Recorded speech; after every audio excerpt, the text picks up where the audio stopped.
We are on live tonight talking about marriage, music, and ministry. And so many of you have asked us about our ministry, about our marriage, about our career, and what we do. So we want to talk about it. This is basically part two because we started. Before we get into all of that, you get into all the deep part of it. Well, I wouldn't go deep. I was just letting them know. Did we tell everybody to tag, to share? Yeah, I did. To share with your friends on Facebook, to share. But before we get into Instagram, and so share with someone and let them know that we are on. So listen, I got to tell this story before we even get started tonight. So while Beverly and myself, we went for a little ride today, way out deep in the country. In the woods. And so while hello, I was out riding, I was listening to comedian George Wallace. A lot of you are familiar with George Wallace. And George Wallace does the his comedy routine is I be thinking. Right. You know, so George Wallace said, he said, you know, some people say that, you know, they be saying like the craziest thing. He said, I be thinking, you know, some people say it's raining outside. Like, you know, where's it going to rain at but outside? And so we listened to a lot of George Wallace jokes about I be thinking. Yeah. And so lo and behold, I was talking to my sister-in-law today. I got to mess with Miss Jeanette Carolyn. Yes, Camps Boone. Camps Boone. Yes, Carolyn and Jeanette Camps Boone. Get it right. So she got to talking now. And now we just got through listening to George Wallace, and I've been laughing. And so I've been laughing about George Wallace. And so as Billy is talking with her sister, you know, her sister's kind of talking about what's going on, what's happening now. Yeah. And she makes this statement. She says, you know what? There's a lot of dead people in the obituary. She said there is a lot of dead people in the obituary. And I was thinking, I'm like George Wallace. George Wallace need that joke. Because I be thinking, when you're looking at the obituary, are you looking for live people? I don't think there's going to be any. I don't think there's going to be any live people in the obituary. No. So my sister-in-law said, so this be the joke for a week. My sister-in-law said she was looking at the obituary and there's a lot of dead people in the obituary. That's like going to the cemetery and saying, you know, there's a lot of dead people in the cemetery. Somebody got it. Somebody got it. That was pretty funny. I need to copyright that from her and give her credit. And see if I can sell it to like a comedian or something. I think you're too late because you done put it all out here now, so somebody else done got it. Hey, but we want you to share and tell someone that we are on. Beverly and Pastor Todd Crawford are on now. We're going to be talking about marriage, music, and ministry. And also, if you're going to later on, you have any questions, let us know so we can try to answer some of your questions too. But in the meantime, too, we have finished our book. We have finished the book. It's getting ready to go in. We're working on getting it into the publishers and everything. But it is entitled right now, Marriage, Music, and Ministry. And so it's talking about our life, you know, our journey. As Pastor Todd is my manager. How long you been my manager? Professionally, how long have you been my manager? A long time. It's been 30 plus years. A very, very long time. You sound like you're depressed. A very long time.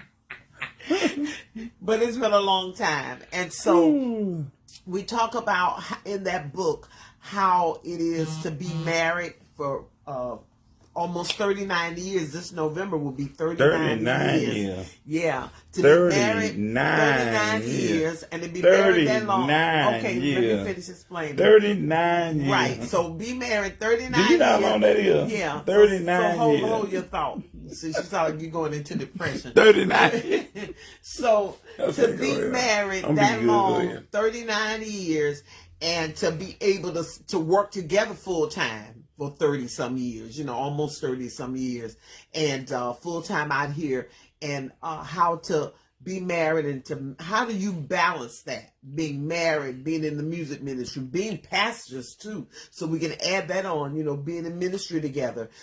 People always ask, how can you work together?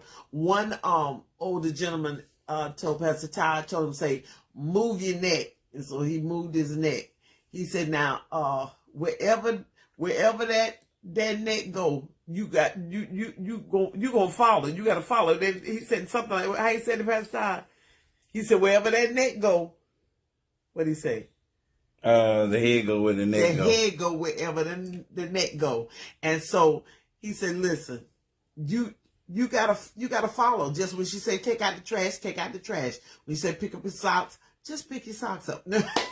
It don't work like that. But to be married this long and to be in ministry together, it's God, and we've been able to do it. So we talk about that in the book and talk about the trials. Are you going to Yes, in a few minutes after you get through with your depression. Okay, go ahead.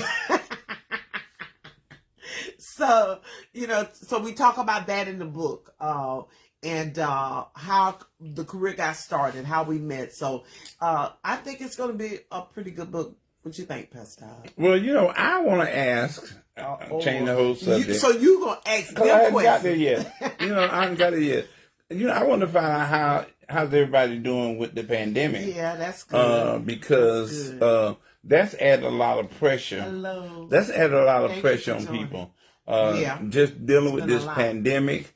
It's added pressure to your personal lives. Yeah. It's added pressure with a lot of things. If you're in ministry, it's added pressure to your ministry. If you are married, it's added pressure to your marriage. If you're single, it's added pressure. So, how's everybody doing, with this COVID? How's everybody coming from dealing with the pandemic? Let us know. Yeah. How's everybody doing with the pandemic? Because I'm telling you, I was listening to, in particular, some of the school teachers, and the school teachers are talking about some of the stuff that they've had to deal with.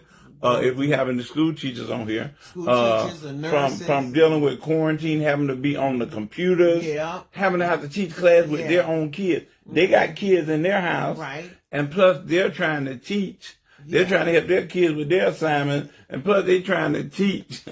They're trying to teach. And so it's been rough all the way around with parents. I'm so glad that my kids are adults. Grown. I'm so glad that my kids are grown. And but still, it's still rough on everybody because our kids also too, especially TJ and a lot of our family members, they work on the front line. Oh, you're the school teacher. Yeah, they work on the front Carl line. Thomas, yes, I'm a school teacher and just struggling teaching with the mask on. Yeah, I can't even imagine teaching with the mask on and trying to breathe and then deal with these kids at the same time. I have a hard time walking through the airport with the mask on. Then you have Erica Floyd Campbell said she's a COVID survivor. Yes, we are too. Thank God. And thank God for that. God survived it. Because there's so many Yeah. people that did not survive COVID, y'all. So I'm telling you, you need to be grateful. You need to be grateful, period, just to be alive. Just thanking God for life, health, and strength. It may not be where you want it to be. You may be going through some challenges, but thank God you're still here. Somebody else said, O'Brien, our godson, he said he beat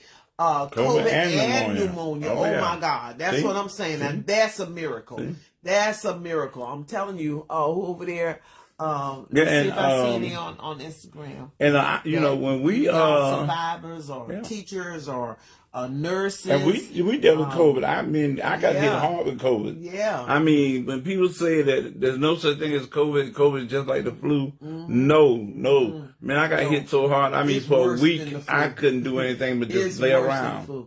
Let me see. Someone say, what a mighty God we serve. That's right, Mike. What a mighty God we serve, because I'm telling you, I feel like COVID is worse than the flu.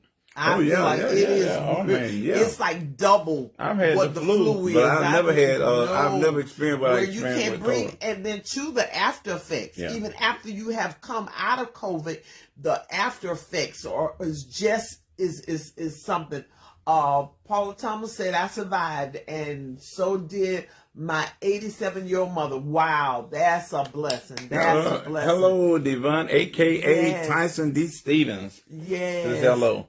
Say hi, Pastor. Hey, and Cindy Barber's on there. Thank you. I'm trying to see who's Yeah, on Instagram. and before we get into where are some of the people from? You know, hit us up. Let us know what state or what city you're from.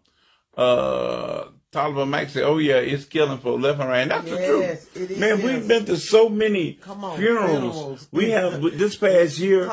We have been to so many funerals. I've never been to so many funerals. In the last couple of months, we have been to so many. And a lot of them have been COVID related. Yeah. Most of them have been COVID related. Yeah, a lot of them have been COVID related. Friends and family, other friends and their families, amen, who have been taken out of here. Yeah, Clearmount, Florida. Clearmount in the house. All right. Where y'all from? Tell us where you're watching from. Let me see who's that. I'm trying to read some of Instagram too. I'm new to Instagram. Say, hey there. Hope all is well. Who is this? That is RT3GU guy. Hope all is well. Northern Delaware chapter. Oh, GMWA. GMWA, Northern Delaware. All right. Yeah, Wilmington, Delaware. Yes. All right. So we got Delaware in the house. Kansas City and Missouri. From Carolyn. Carolyn. Good to see Carolyn in the house. Hey, Memphis, Florida. Tennessee, my barbecue place. Yes. I don't know. Jeff Story from Memphis. Oh, every from Copeland Settlement. That's like Copeland. We got Copeland Settlement in the house. Well, let me see. Okay, we got some from Jimmy Davis, 8192 is from Durham, North Carolina. We got Winston-Salem. He's from Gainesville, but hey, awesome. We got Jimmy. Winston-Salem in the house, North Carolina. Jacksonville, Florida. Let me see. What is Miss? Who else we got in the house? New Jersey in the house. Cindy Barber. Got New Jersey in the house. Who else joining us? Where you from? Let us know where you're from. So good seeing you. Yeah, somebody said I work for the funeral home. And it's mentally draining. Come on. Oh, yeah, but you know. We're praying. That's what. Now, but let me tell you. We were talking about that. But let me tell you. Praying for our funeral directors, the people that are working. People like, the funeral home making a whole lot of money. They may be making a lot of money, but it's stressful. Yeah, it is. It's a lot. You gotta carry. You gotta bury Kenny, people. Texas in the house. Yes, you got. It's a lot. So I'm praying not only for Orlando. What somebody else from Church of God of Christ, Williams. What is it? Williams Temple Church of God of Christ, Jimmy. Yes. Who is? But it is. It's very, very, very, very stressful. Come on. To deal with. Orlando. And with funeral homes, they're having so many. They have to have so many during the week. So many different Texas funerals. Hello, so New many Jersey. Different funerals. Cindy Bobby, New Jersey. That's my girl. But we went to Maryland. Paul. What is that? Paula Thomas, Maryland. But look, yes. We were with years ago. We was with a pastor on Instagram. We were with a pastor in North Carolina. Yes. And Pastor B, you might remember this. The pastor was also a funeral home owner, and he had just built a nice funeral home. The pastor had built a nice funeral home, and so he wanted to show us, give us a tour. Upper Borough, Nicole, Upper Marlboro. And so he wanted to give us a tour of the funeral home. Now, this has been some years ago. And so, mind you, he's a pastor, and he's also a funeral home. He's a funeral home director. And hold up 1 minute. Oh, I'm just happy. Get my story out. Okay, get your story out. So the pastor is also a funeral home director. And so we come to his funeral home because it's brand new. It's very nice. It's a few years ago, so it's way before COVID. And so pastor wants us to pray over his funeral home. Right. He said, now normally as a pastor, we would pray for healing. Yeah. We would pray for people to be healed. You know, you go to the hospital, set free. You pray for people to be healed. He said, but as a funeral, he said, but I'm standing here in the capacity of a funeral home director, and I need you to pray for more business. Yeah, that's what he said. Ooh, so now, he crazy. not even funeral home, man, I'm telling you. Man, that's the last thing. They're getting a lot of business. So and they're getting a lot of business, but like our director just said, Charlotte in the house. Yeah, like Copeland Ness in the house, Miss Cheryl Thomas. Like the funeral director here is saying, it's a lot with the staff. You gotta be able to handle a whole lot, and to be able to deal with these families. And then I pray for our nurses, I pray for our doctors, I pray for the people that are working in the hospitals and that have to carry this, because what happens, because a lot of the families can't get in there with their family members, the doctors and the nurses become their family. The doctors and the nurses become the pastors and the counselors, because they got to come in and tell these people, connect with their families, that your family member is not going to be here or that they are gone. We got the young man that just on Instagram that just was saying he lost his brother from COVID. So it is hit home, it is hit everywhere, and so it's been a lot. What you say, my friend from Ocala, had 18 bodies. Last month, wow, and 15 were from COVID. Oh my God! Yeah, majority of them from COVID, y'all. And a lot of people don't want to think that COVID is real. Yeah, they say it's not real; it's fake. But those of you that have gone through it like us, and you have experienced it, or you've had family members that have experienced it, you know exactly what we're talking about. You understand that this is not fake. It is real. And if you don't believe me, man, all you got to do is just walk up to the hospital. They tell you what floors they had to some of these hospitals have majority of their floors is nothing but COVID patients. They can't even see the regular patients. They can't even do operations. They can't hardly do tend to other people. One hospital said in I think it was in Kentucky, they said if they had emergencies right now, if you had a heart condition right now, it's more likely that you probably would die, because they don't have they were packed to capacity. They didn't have the room to treat people with just regular situations. Y'all, this thing is real. Right. And so we need to pray. We need to be safe. And I know the masks are uncomfortable, but please wear them, because you're protecting, I'm protecting you from me, and you protecting you from me. Did I say that right? Yep. So now let's get to the point of where we at. Yes. And so I mean, who else I see on here? For the last couple of years, we've been working on. We actually got it finished. We're trying to take care of all the business end of the book now. Yeah. But we've actually, finished it. But we kind of want to talk about. John.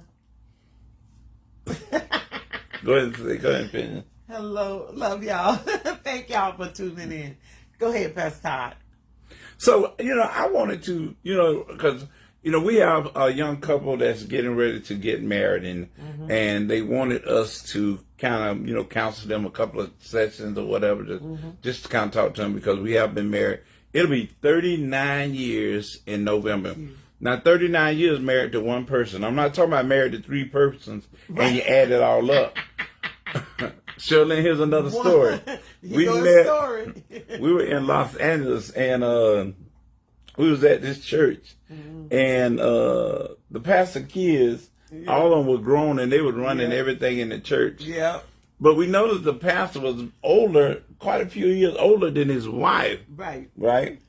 So maybe the pastor was like 70-something, and maybe the wife was like 52 or something like that. Yeah. So after church, we got the chance to meet the bishop, and we was talking to the bishop, and so the bishop said, he introduced his wife, and he said, I've been married for 55 years or something. Yeah. And we looked at his wife, and we looked at him, and she said, honey, will you explain that? Because I'm not that old. Right. He said, well, I was married to my third wife for about 40 years. And And he said, I'm adding all my married years up together.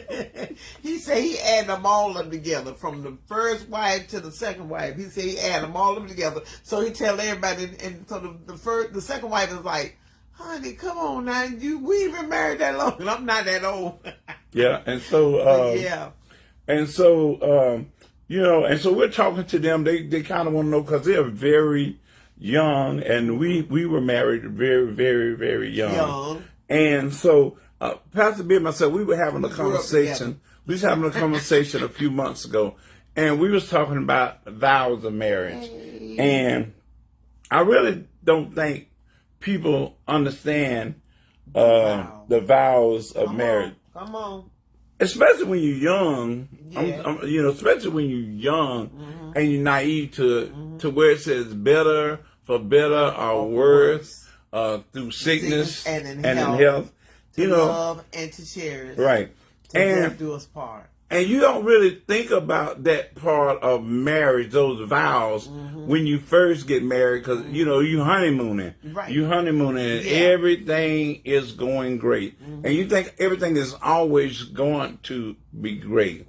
But there comes a time in your life when you're married, because, you're learning each other, you're learning yourself. Yeah. You're maturing, they're maturing, you're going through some things, and there comes a time when you hit valleys in your marriage, and you hit those hard times, you hit those rough times in your marriage. You hit things in your marriage that you thought that you would never experience in marriage. Those are the worst times. Yeah. And so a part of that vow is that I'm going to be with you through the good times, and I'm going to be with you through the bad times. Yeah. And when I say bad times, I mean things, I'm not talking about somebody beating on you about to kill you. I'm not talking about that. I would never tell anybody to say, but I'm talking about things that you go through in marriage that it rocks the marriage. Right. It shakes the marriage. Well, that's right. And or like, just little simple things. You're used to, like with us, we were used to having an Easter outfit. We were used to having, when things come, always buying something new, always having it. And a lot of times when you get married, then you got to have a budget, because now you're bringing these incomes together. You're trying to have a place to live. You got to pay the light bill. Now it's on, before you got married, your parents probably helped you out a little bit, or, you didn't have to pay no bills at all. But when you got married, you had to bring that income together. And so it was hard but that's the easy stuff. Well, I'm talking about for some people. I'm talking about stuff in your marriage that shakes your marriage. Right. Where I'm talking about the worst part. That might shake them too, because they can't get no outfit. I'm talking about for better or for worse. A lot of times, especially now when people get upset with each other or something happens in the marriage, you turn and you walk away from it so easily now. Where maybe back in the old days, your parents were married for 50 and 60 years. Yeah. And they may have had some hard times, and they may have had some rocky times. But for whatever reason, they stayed together. They stayed in it. Right. But now we live in a generation to where every little thing, if you don't take the trash out, come on, you want to. Or if you don't buy me my outfit, I'm ready to divorce you, because I'm used to getting an outfit. I'm used to getting my nails done. I'm used to getting my hair done. I'm used to not having to take care or even clean house. So you have little petty things. Or here we go, you hurt my feelings.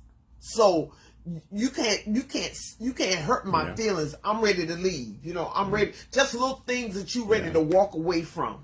But in a marriage, it's like for better, for worse. I'm gonna stay with you. I'm not gonna run to mama because of what And even when it's a trust issue, Yeah. one of us break that trust from the other one, and the other one has to try to learn how to trust the other one all over again. Yeah. You know, that's for better or for worse. Yeah. Those things that rock your marriage, those things that could easily tear your marriage apart. One thing that we've learned is don't let everybody be in your marriage. Ooh, don't let everybody have an opinion of your marriage. Because we've always had people in our lives that got opinion on your marriage. They either got opinion on Beverly or they got opinion on me. And some of them never been married before. Yeah. Don't let a single person talk to you about your marriage. And they ain't never been married. They ain't experienced nothing about marriage. Don't let somebody that don't know how to cook tell you how to cook. Yeah. Don't let somebody that don't know how to boil water tell you how to make macaroni and cheese. And that's one of the things about marriage is that you got to be able to work it out between you and that person. Yeah. Don't let everybody in your business, because some people just nosy. Some people just it's not worried about you. It's an old saying is if you bring a bone, you're gonna take a bone. That's right. That's the truth. Mm-hmm. That's the truth. Man, your business be all over town. Yeah. Gainesville is not that big. No, Gainesville isn't that big. Gainesville is not that big at all. Yeah. And so you tell your business. Mm-hmm. Let me tell you how small Gainesville is. How small is it? I remember one time I called up and I needed to take care of a light bill or something. Yeah, it was the light bill. And I was just talking, didn't tell the person who I was or anything. And the first thing they said was, okay, Pastor Crawford, it's not a problem. I can take care of it. I was like, oh, Jesus. That's how small the town is. And some of you all live in small towns the same way. To where if you tell one thing before you wake up, awesome. Before you wake up, in our inbox. They said they're doing they're doing a paper on marriage, and they would love to interview me and you for their dissertation. Okay. And so so hit us up in our. That'd be $100,000 for 38 years of experience. Hit us up in our inbox on Pastor Todd's page or either mine, and we'll contact you. That would be awesome. I'm just kidding. They'll be like, oh, that's for real. No, but it's always seemed to be somebody that ain't never been married. That's the truth. Anybody else over here that married understand what we're talking about? Anybody else over here that's married that understand that you can't let everybody in your business. Man, people be in your business. We done had people. I done had women that act like they were married to Beverly. Yeah, right. We had people that we brought into our ministry to help us out, and they act like they was the husband. Or they don't respect your spouse. You know, they don't respect you. They'll respect you, and I've seen it all over the country. I've seen it where people did not respect that husband or their wife, but they were loyal to the other one, but they treated them bad. And now that's one thing me and Pastor Todd don't do. We don't play that. We don't play favoritism. That okay, I got everybody treat me nice, but they don't treat my husband right. When you become my friend, you become my husband's friend too, because we're one. You know, you may not be best friends with him, but you know that he's a part of me. And so when you come in, you just can't sit there. And I see it all the time where they love one, but they don't really care for the other one. No, it don't work like that with us, because I'll let you know in a minute. I don't have time for that, because we are one. And hello, yeah, Mama. and even when it comes to ministry, right? When it comes to ministry, you know, our thing is don't try to separate us. Thank you. Don't try to pull my wife aside to talk about me. Come on. And don't try to pull me aside to talk about her. Come on. Because it ain't going to work. It is not going to work. That's right. I don't know why some people, I'm going to talk about the church now. Come on. I don't know why some people in church will talk about the husband to the wife and talk about the wife to the husband. Understanding that those two people are married. Thank you. And especially the pastors and the first lady, or the pastor and the co-pastor. Why you let somebody sit there and talk about your husband or your wife? You say, hold up. No, it's not like that. You know, I might have a problem with Pastor Todd, but I love him enough to know that whatever that problem is, that's between me and him, and we're going to work it out. Not you mad with him. That's why I tell people, even with single people, you get in married folks' business, and then you sitting up in there, and you Erica say because they want them. That's the truth. That is the truth. And then you sitting up there, you mad at that spouse, and they done got back together again, and they doing fine, and you sit up there with your mouth all tucked up. That's why you don't get in the middle of married folks' business. You pray with them, or you try to help them. Now, I understand if they're being abused or some mistreated like that. I can understand. Hey, Audrey on here. Hey, Audrey. Well, I just say, she said, that's why I love my church and my pastors. Yeah, that's right. Because you got to understand is that you cannot get in the midst of the people relationship, because people getting back together again, and you sitting up there, you mad at them. Right. Oh, I don't want to hear them preach. Oh, I don't even want to look at them. You've been all in the midst of married people business. Then when they get back together, they both looking at you funny. They both don't want to talk to you. Yeah, I want to talk to you. They say, "Well, child, we in love now. We done forgave each other." Now your feeling hurt. Cause you've been all up in there. All up in there. That's right. He ain't treating you right. Yeah. He ain't treating you good. If I was you, I'd leave him. Yeah, I'll leave him. I'll leave her. Then they say, you try to destroy our marriage. Yeah. I'm leaving the church. Well, I ain't talking to them no more. Who's to say? That's correct. That's right. Yeah. And so that's why I tell people, you need to live. We try to live by example. We try to live a life before people, and we're real. Our members will tell you, my family will tell you, me and Pastor Todd are very transparent, and we'll tell it like it is. Listen, if Pastor Christopher on the other side of Atlanta. On the other side of Atlanta. My friend. You know, and so if I'm upset with Pastor Todd, you know, and I may be outdone with him or something, I'm gonna talk to him about my situation, but I don't have to sit there and tell you. Oh, now just go ahead. What's going on? Okay, who said? Erica says, I'm in blended family marriage, and I had to step to my husband's daughter for how she talked to her dad because her mom allowed it. Not so if I don't disrespect them, nobody. Now that's true. Now that is true. Right. And that's a whole nother thing. Is when it's a blended family. Right. When it's a blended family, because you have to let them know, no, that's not how that's not how it's rolling in here with us. Okay. You know. Okay. Shirley, you on there got another story. Oh Lord, Shirley, you need to write a book about stories. So we had a friend. She never been married. She got married maybe in her late 30s or whatever. And so she had never been married. She married, wait a minute. She married this pastor who was married, but his wife had passed. Yeah. And he had two kids. Maybe they were 10 or 11 or something at the time, 10 or 12. Right. That's right. And they lived in this big old beautiful house. Yeah. So when she married him, we got a chance to go over and visit her. Mm-hmm. And she loved to cook. Yeah. Because y'all, she was from the South, the deep South. So she loved to cook. Mm-hmm. So she said, the first time she was getting ready to fry some chicken, the kids came over to her and the kids said, "Oh no, we don't fry no food up in this house because we can't have our house smell like no fried chicken." She said, "Guess what? Y'all may not used to have a house smell like, but y'all gonna have a house smell fried chicken today." She said, "Now they love her fried chicken, but if she would have let them."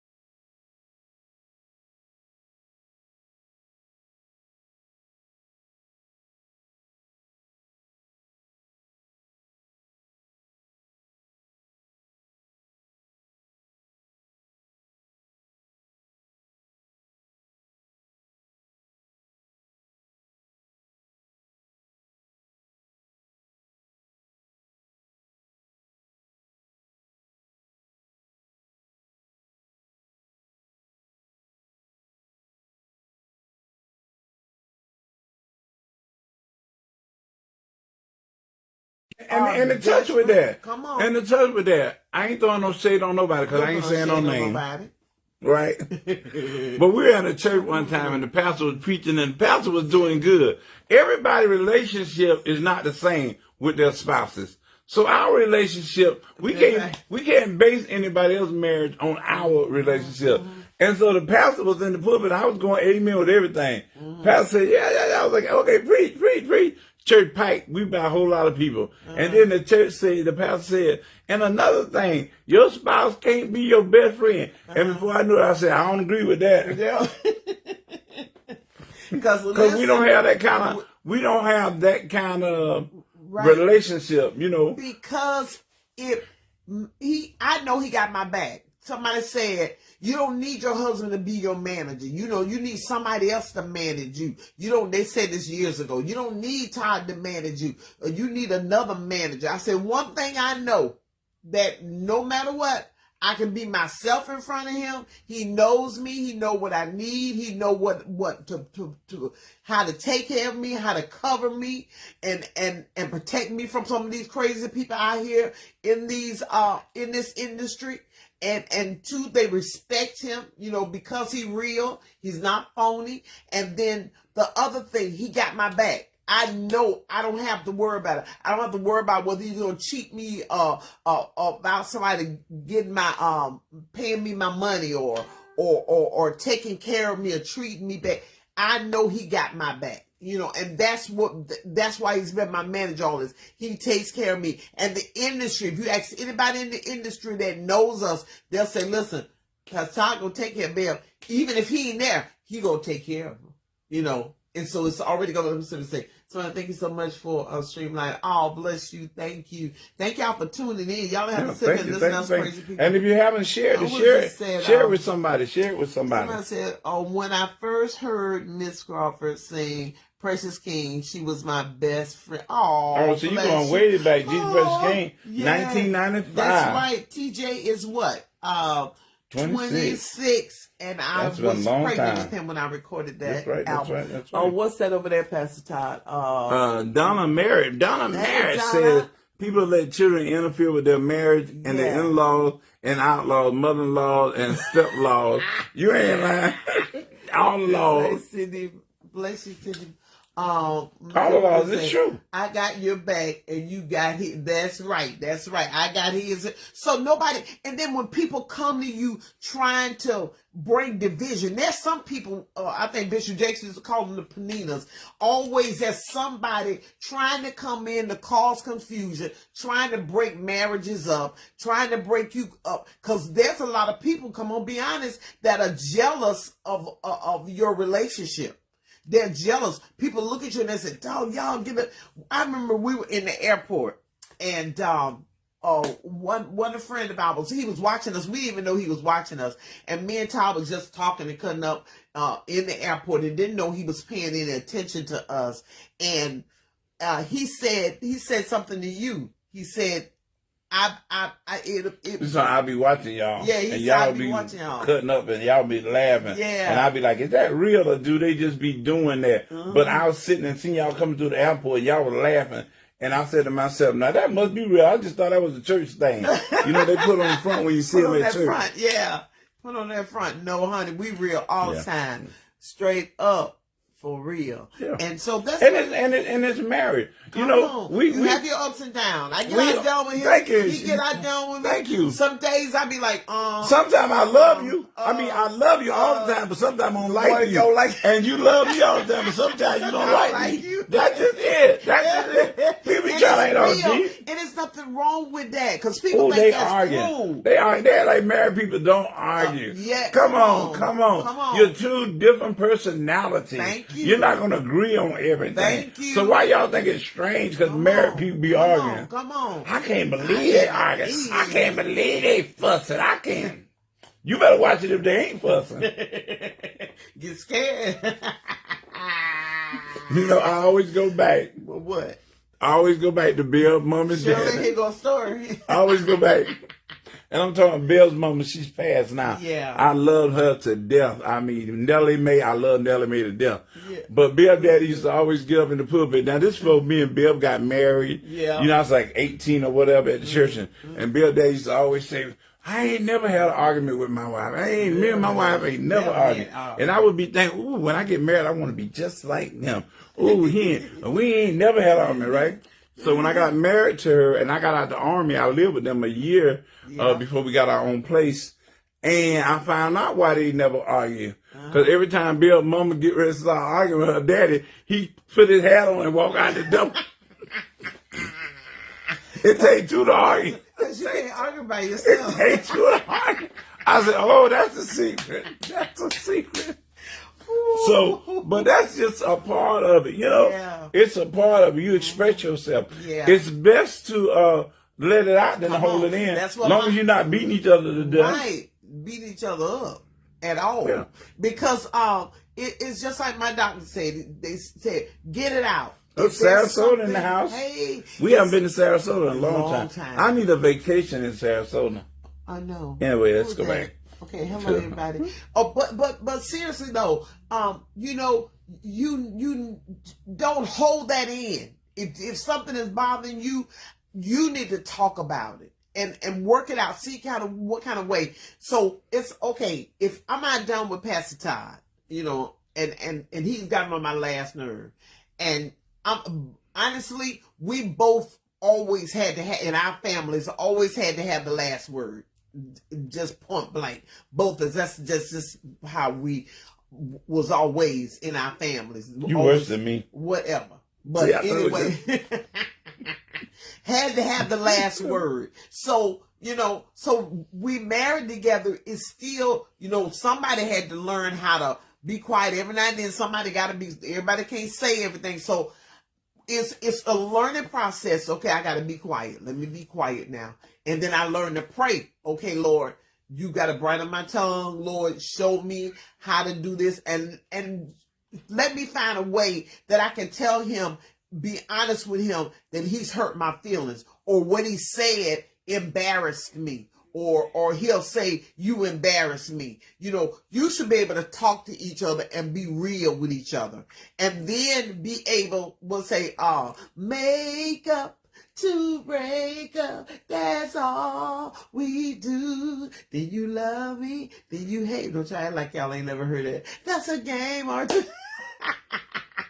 But you make up and you be able to talk. We have a relationship where we can talk about it and we can forgive each other and move on. Okay, yeah, you have to communicate. In marriage, you have to be able to communicate. Yeah. You have to be able to communicate. And then you have to know when each other needs that space. Somebody just said, if they ain't arguing, someone may have given up. That's true. Ooh, it's true. If you're not communicating, that's true. If you're not telling each other what's on you, yeah, that's true. Yeah, because what happens is you holding all that inside. What happens when you hold all that in and you don't talk about it? You know, when you hold all that stuff in, what develops? The malice develops. Hatred. The love that you have for that person begins to turn into hate. Mm-hmm. You get to a point where you don't want to be around them. You don't want to be in their presence. You don't want to be nowhere around them. You can't even hear. You can't even stand to hear their voice. That's how outdone you are and how hurt you are. But you got to talk about it. And then it does not hurt you to go to counseling. Come on. That's true. We as black people, we don't want to have counseling. And it's never too late to get counseling. True. Counseling. And it don't feel bad. Go to somebody who ain't no church person. Sometimes you need to go to somebody who don't know. Even if you go to somebody from a church counselor, you need to go to somebody who don't know who you are. Oh, that's little Bam. Oh, that's that little Todd. Oh, no, you don't need nobody that's going to interfere with y'all feelings. You need to be able to go to somebody that's going to tell you the truth and let you talk it out and get it right. And but it's okay to have counseling. And even I was talking to somebody who had been married a long time and they waited till the kids got grown, then they end up getting divorced. And they were saying they still need counseling because there's still a lot in them, and they don't, if they ever was in a relationship, they don't want to carry that, what they went through, over into a relationship. And I said, that's good. You want to be able to heal. Yeah. So and then if you are married and you are in ministry, mm-hmm. You got to have priority. Come on. You got to have priority. Come on. Just because you love God don't mean you got to be in church all day long, be You know, one of our hardest things that we had to learn when we first got married, because Beverly seen her daddy, and she'd be gone 3 weeks. Her revival supposed to be 1 week. Then she called back for 2 weeks. Then she gone for 3 weeks. And man, it was rough. It was hard. Yeah. And even now, you know, older as I am, I don't even like to think about my 20s because my 20s was rough because she was never home. Because, you know, she was like, I got to do revival. I got to do revival. I got to do revival. Yeah. But that's the way she was taught. Yeah. And so, right. And so, you got to have priorities. Your family, man, you love God. You keep God first. Then come your family. Then come your ministry. Come on. Then come your ministry. Yeah. Your family. Your family has to be priority. Yeah. Me and Bev, we know how to get away with the kids. They grown now, but we know how to take a vacation. We know how to get away with each other. We don't let our ministry. For instance, we had a pastor friend. Well, a pastor that we met in Texas, and we went to his church for the first time. We had never met him before, and we were there for a couple of days.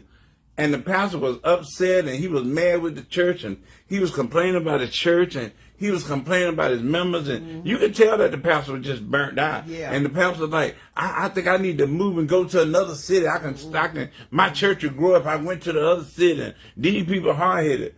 So after we was there with the pastor for about a day or so, I asked the pastor, I said, well, Pastor, when's the last time you taken vacation? Pastor had been there for about 13 years, and Pastor had never missed a Sunday. Pastor had never taken a vacation. I said, Pastor, that's your problem. You tired of the people probably tired of you too.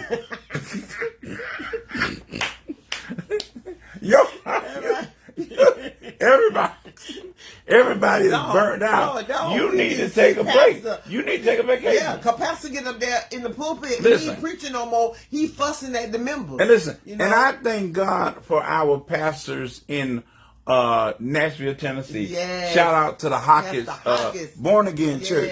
Because we came from the old school. We came from the old school where the Bev Daddy pastor preached 24/7. Right. And so I remember when we joined Born Again Church, it was like January, right? Yep. And I come there one Sunday, the pastor wasn't there. Come there the next Sunday, the pastor wasn't there. Come there the third Sunday, the pastor. I was like, what's up with this pastor? He ain't never at church.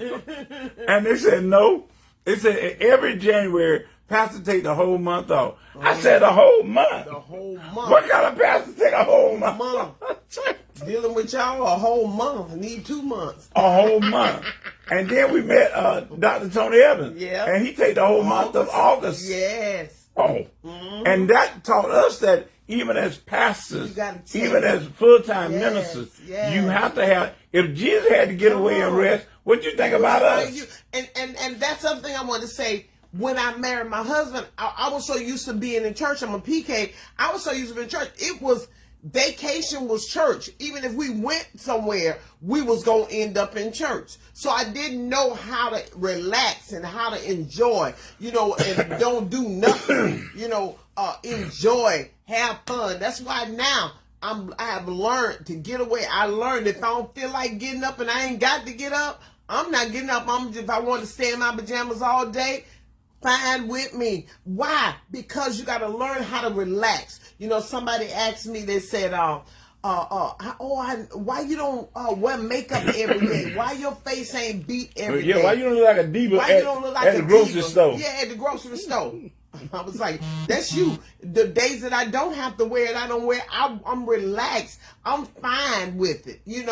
I ain't trying to go in there and look bad in the grocery store, but I'm going in there relaxed. And anytime you got to learn how to relax. You got to learn how to enjoy life. You got to learn how to have fun. You got to learn how to laugh. Laughter is healing. How is laughter is healing and then people looking like they got a bag of lemon or something? Donna say, okay, the same at Holy Light.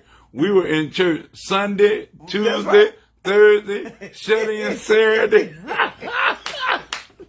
Anybody else got that testimony? Anybody else got that testimony?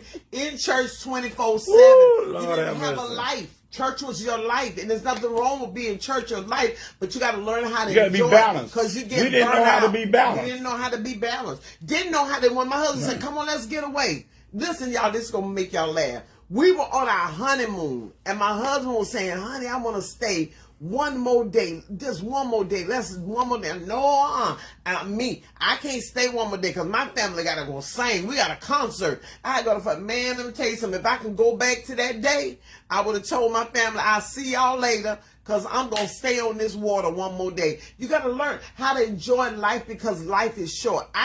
He taught me that, you know, and I'm not ashamed to say it because I was so church oriented. Am I saying that right? That's right. It wasn't God oriented. It was church. It's the building. Tradition. See, we think it's about God when it's not about God. It's about that building. Yeah, people want you in the building. They want you at church. They want your tithe and they want your offering. But do they really care about your mental, your state of mind, right? Your spiritual man. Yeah. Because you're in church, but you're dying in church. You're in church, but you're dying in church. Who's this? Remember, 25 and that's why. For me. See? Yeah. That's why a lot of times once people get away from that, they don't want to go back to church. No. Because they've been burnt out from church. They're not burnt out from God. They're burnt out from church. And then you get mad with them when they say, I need a break. You say, I need a break from church. I need a break.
Now, Lamb on Holy Temple of God. But when we initially planted our church, Gainesville Family Worship Center, we always told the people at the church, we said, listen, we want y'all to take a vacation. We want y'all to get away with your family. Because when me and Pastor B and our family, when we go on vacation, we don't want nobody complaining. We don't want nobody saying nothing. Because we ain't say that when y'all took y'all vacation. So don't say nothing when we take our vacation. Because you got to be able to get away. Yeah, and Sydney, Minister Cindy Barber just said something so good. She said the pandemic gave me a break, and that's the truth. We were forced into a break, and many of us needed that break. Even though the pandemic happened, we needed that break. Some musicians that was at the church 24/7, sure did. They not in no rush for their church. No, they said they ready for their church. No, it's some pastors. It's some pastors ain't in a rush to go back to the building. Right. They stand on Facebook Live. Look, they ain't in no rush to open up the church. Well, somebody said they felt if we stayed in church, we would stay out of trouble. And that's the truth. But you know what? The funny thing about it, in trouble in the church. We were staying out of trouble. But you were getting in trouble in the church. Thank you. We don't even want to talk about that. Want to talk about that's a whole nother subject. We was getting in trouble in the church. Not outside the church. Same thing the sinner was doing, they were doing, but in the church. But we ain't gonna go there. Woo! All right, let's move on. We got to go to music. We've been stuck with we've been stuck with marriage. Now we got to go, and we've been stuck with church. We see tried, and that's tired, and that's why people can't hear. And that's the truth. Sleeping in church. Sleeping in church. Yo, going to sleep. Talking about, ooh, child, why y'all wasn't at church? I was tired. You should have came to church. Okay, so if you want me to come to church and I'm in the church sleep, I myself personally, I go up there. I remember to tell them, say you should have stayed home because you was no good. It didn't benefit you to be in the church sleep. You need to stay home and go and get you some rest. and tell the pastor that I need to rest. I know you want me here, but I'm not no good to you and Jesus because I don't hear nothing you saying. And so with ministry, that goes right into ministry. Come on. With the ministry part, man, you can't be burnt out and have a word. Ooh. You got to have time to spend with God. Ooh. I'm tired right now. I know I need a vacation. I can't hear from nobody. I'm tired. And you know, in the church too, yeah. if Jesus had to get away, I'm gonna say it again. Come on. If Jesus had to get away to talk to his father, spend some time with his father, we have to get away because we get burnt out. Yeah. We have to get away to renew. In ministry, you have to take care of yourself. Yeah. Because so you can be rested up. And be able to be out here a little while longer, and be able to minister fresh. You want a fresh word? Y'all want the same word? You sit up there, they giving you the same old word. You said, wait a minute, that was the same word they gave last. They don't have nothing new.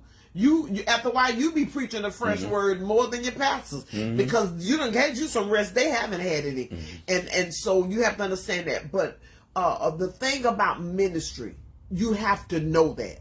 You got to have the spirit of discernment. You need to know when it's time to take a break. Look at Yvonne on here. Well, hey. Look, I live it every day, Yvonne. That's right. Every day. Every time I get in the car, I remember your husband. Every time I'm driving, that's an inside joke, y'all. Yvonne on here. That's right. Yvonne Jackson on here. She on the biblical ministry line. Look, I live it every day. I live it every day. You desire to be kept, and that's right. That's the truth. That's the truth. If you desire to be kept, you desire to be kept, you can be kept. You know, but it's not. You have to take time out for yourself. You have to take a break. You have to, and don't feel bad because you need a break. Don't let nobody else make you feel bad because you need a break, because you do. And then you all need to encourage people when you see them, because sometimes you can see that some people around you need a break. And that was the message I just preached a couple of Sundays ago. Making time for God. Making time for God. We have to make time for God. We make time for everything else. Yeah. We have to make time for God. Yeah. And part of that making time is being able to get away to spend some time with Him. And you have been praying about it. You done prayed about it. You done told God, oh, Lord, I need a break. Oh, God, I need you to come through. Oh, God, I need you to open up the door. God done opened the door. He done gave you a break, especially with the pandemic. Like Pastor Sidney said, that pandemic made all us have a break. Some of us were so crazy in the house. We didn't know what to do with ourselves and nobody else. We were running everybody else crazy.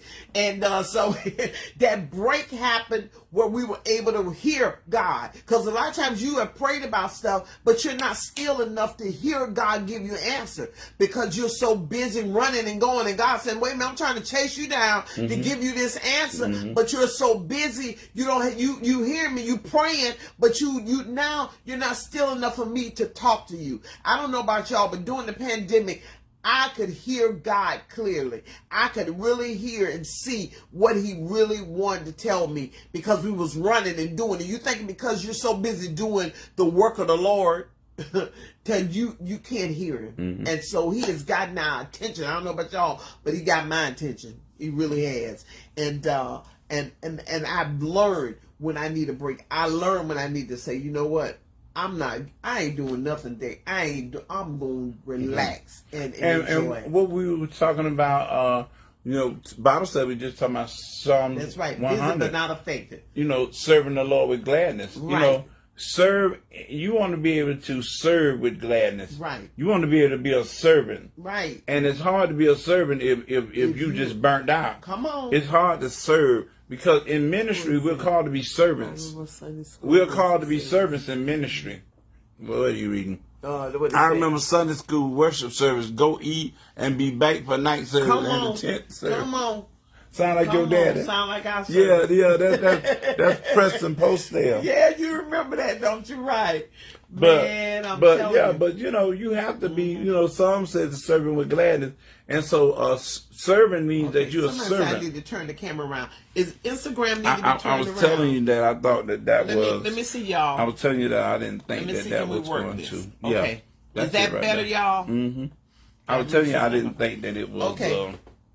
You're learning. Okay, we're learning, y'all, because I'm getting used to doing Instagram. Okay, and is that better? Let us know. Yeah, it is.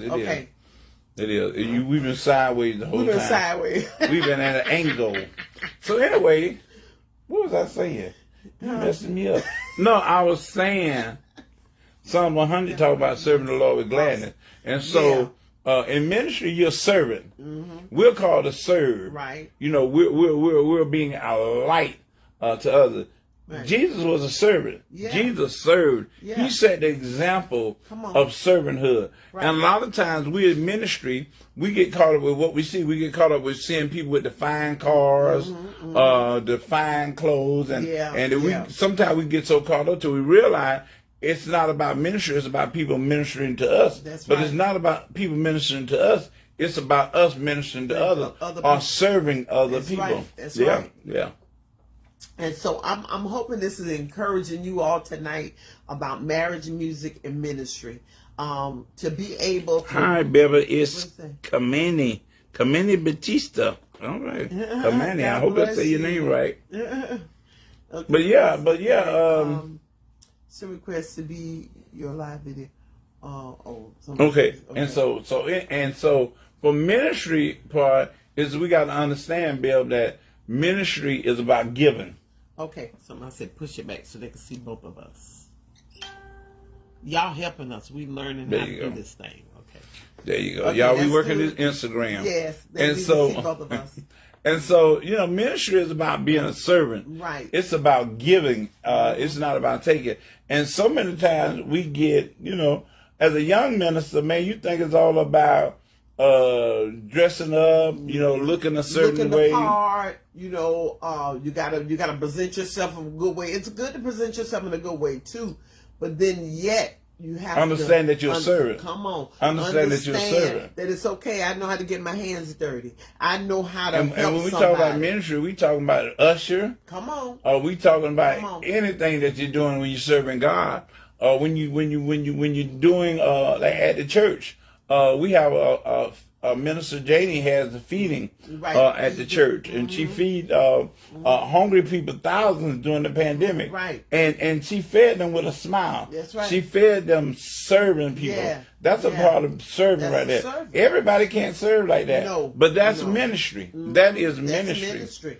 And so you find what your hands can do to do the best to your ability. I know right now everybody's just trying to get back to church. Things are different now because of the pandemic, so it is very different. But just being in the presence, if you're okay being back in church, get back and get in the presence and being there. Set up and break down. Setting up and breaking out here. There you go. Come on, that's serving. There that's you go. Serving. There you go. People don't want to do that kind of stuff. Hey, if the church spraying down, secure the church, get the spray and spray the church down. People don't want to clean up. People don't want to clean up the bathrooms. You know, they want to use the bathrooms, but don't want to clean them. People don't want to vacuum. People don't want to sweep. That's what we need. But that's ministry. That's ministry. Ministry is more. People think ministry is getting that microphone. That's what people think ministry is. Getting the microphone and getting behind pulpit. People think that that's ministry. No. But ministry starts in the house of God and on the outside of the house of God. Ministry is, first of all, let's start in the house of God. Picking up trash, cleaning up, cleaning the stool, cleaning the toilet. That's ministry. You know, and when ain't nobody there to see you, you know, because everybody can grab the mic and want to pray, want to sing, but what you do afterwards, you know, do you grab or do you rush to get out of church and don't help clean up or do what you can to find your hands to do?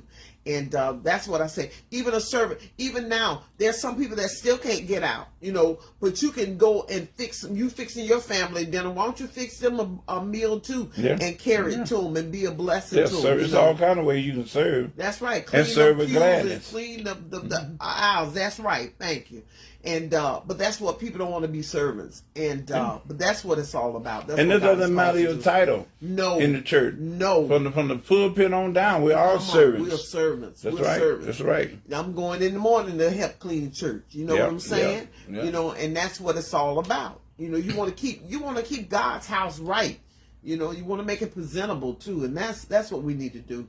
But as we say, we've been married 39 years this November, And we just finished our first book, so we're working on to get that book We haven't got the music yet. published. We got the music. Well, I'm finna go to that. You doing a refreshing course? Yeah, I'm doing a refreshing course.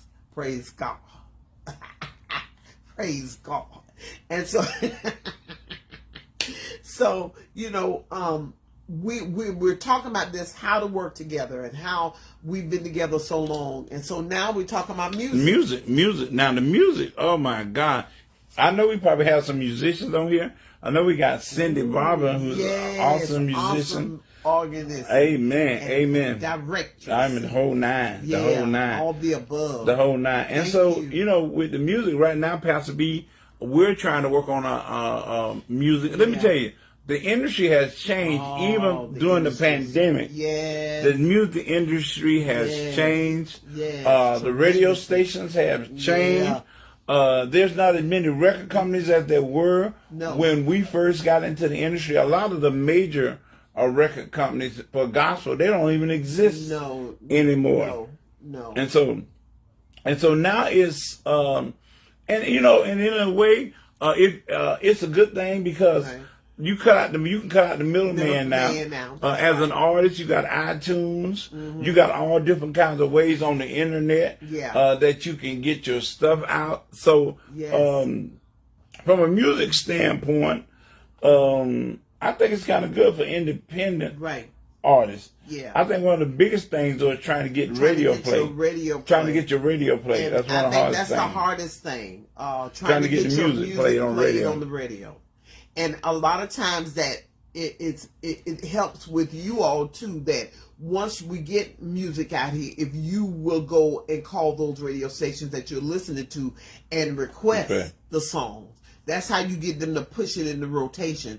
Obviously they're going to do the big ones who've been out here, who got who on the top of the charts. They're going to automatically push them, but you can help push it by you getting on there, calling the radio station and say, hey, I need you to play this song. Believe it or not, my old songs are picking up. Because why? People are calling the radio stations now saying, hey, I want to hear Praise Jehovah. I want to hear Jesus Praise. And a lot of people get it from YouTube. Miracle. A lot of young kids go on YouTube. And even now, breaking that on YouTube. TikTok. Yeah. Yeah. The kids are using a lot of the artist music on TikTok. So you got a whole new generation of kids. Because of the internet, they'll find out who you are. That's right. So that's amazing. And so Cindy Bob just said it so clearly that you need to call your radio stations. You said, because somebody said, I don't hear you enough on the radio. But if you call them and say, hey, I want to hear this song, they're gonna play it when you did the request line. Get them to play the songs. That's how I get out there. That's how I get in rotation. Because somebody said they play your songs on 95.5. Where is that at? What city is that? Yeah. What city is that? Yeah. And that's a good thing is that they play your songs. Yeah. And that's one of the hardest things to get your songs on and that's the the hardest thing. I thank God too now, because at one point they had took all the quartet music off. Now they're adding the quartet. Now that's a good one. Cindy says, "What's your take on the internet radio?" You want to go with that one? My take on the radio internet. I think it has started picking up really good now, because I've been doing a lot of people have asked me about doing interviews on the internet. I think to get more people to get out there and listen to it, especially now with the pandemic, when we was closed up, a lot of people said that's where they went to. They went on the internet to listen to the different radio stations. So now some of them, that's all they do. And with the internet, you can listen to that all over the world. All over the world. When we did, me and Beverly had a radio show for a little while here in Gainesville. And people listen to us all over the world on the internet. And so that's one thing that's good about the internet is that people can listen to you all over the world. That's right. All over the world. Yeah. And so I think that's what I love now. Somebody said they played Praise Jehovah today on the radio. Praise God. Thank you.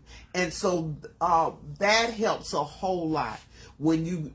That's another option that you can listen. You can go on your computer, on your phone, on your iPad or your other pads, and you can go ahead and you can listen to online radio now.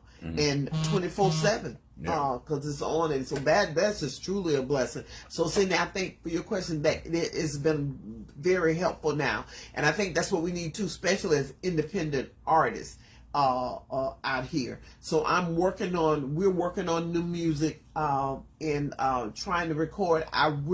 Y'all know I'm best live. Somebody say Instagram concert. We need to. Yeah, somebody's been asking me to do a concert online. Please tell you're working on new. Yes, we are working on. Yes, we're working on new music, y'all. We're working on new music. We're trying to work it where I really, because of the pandemic, it's kind of hard trying to work it out, because y'all know I love live. I love to do live. And so many of you want to come. So we have to work it where we can be at a safe place to be able to do it live and work it like that. A friend of mine is in Atlanta right now, as they're doing the somebody said they missed the shouting. Child, all you gotta do is go to YouTube. You'll see me shouting all on there. Yeah. Matter of fact, I just and if they're on your Facebook page, if you're on my Facebook page, but we're still traveling. Yeah. You just got back from Baltimore, right? So just got back from Arizona, yeah. Mesa, Arizona. So if you go on I know a lot of y'all on Instagram. If you go on my my Beverly Crawford, the singer page, Beverly Crawford Ministry. If you go there, you'll see me on there with every concert, because I'm on there doing concerts now. I'm still traveling. I just left California, just left Baltimore, Maryland.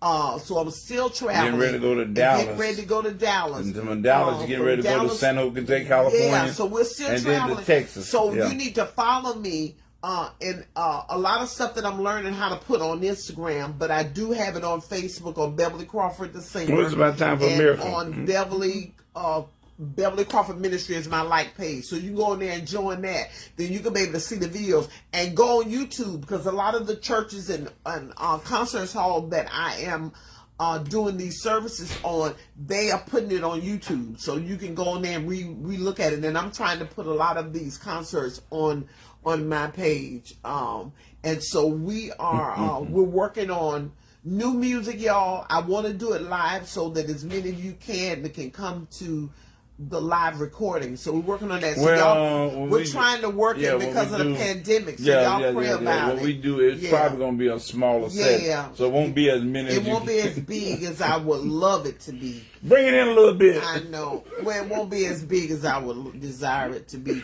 But we are going to do it live. We are going to do it live. We can do it live. And then that way you'll be able to see it too. Somebody asked me to do we'll do a video. Yeah. Somebody asked me to do a concert on that I need to do a virtual concert. So I've been talking to somebody like that about that too.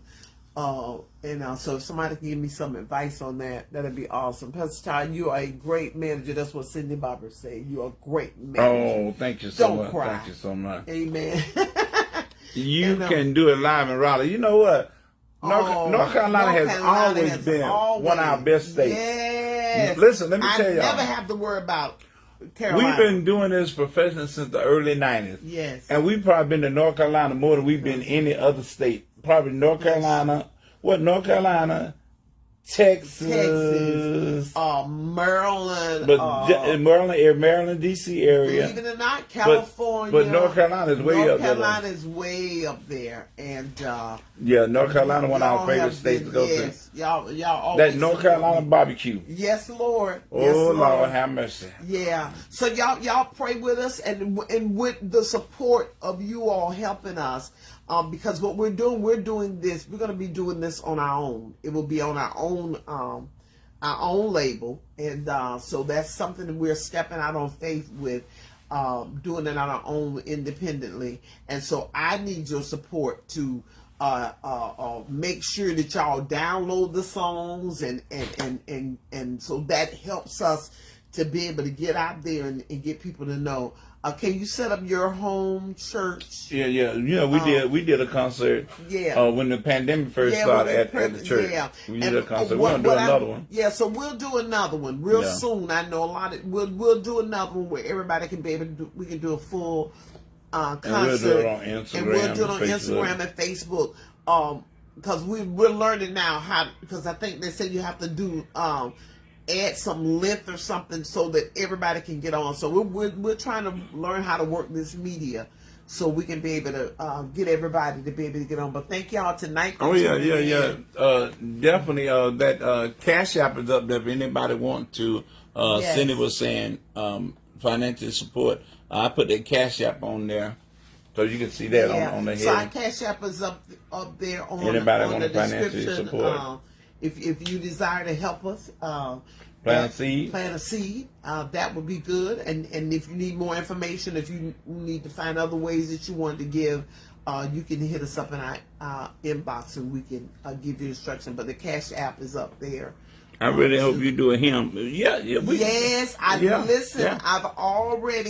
I was just telling my husband. One came to me the other day, and I shared Well, with him. Keon, hopefully we'll be in your town, Keon. Yeah. Keon, where you at? Keon 211. What city are you in? What city are you in? Yeah. J Boy, that's not my aunt. Is it J Boy 105? Yeah, that's your auntie. Hey, J Boy auntie. 105. And but yeah, so y'all can support us. You can do Cash App. The Cash App is up there. It's $ BEVTOD Bev Todd, and to support us. And Atlanta. Yeah, well, next time we're in Atlanta. Oh, yeah. When we're in Atlanta, we're definitely. Just make sure you follow us on Beverly Crawford on Instagram, Beverly Crawford on Facebook, and we'll put up when we're in that area. Right. And so we'll keep in touch. And if y'all ever in Gainesville, Florida, you can come to our church. Please, make a trip. Landmark Holy Temple of God. What city is in? Gainesville, Florida. No, you don't say it like that. We're in the beautiful city of Gainesville, Florida. That's right. Home of the University of Florida. Fighting Gators. Fighting Gators. Because if it wasn't no University of Florida, wouldn't be no town. Oh, thank you.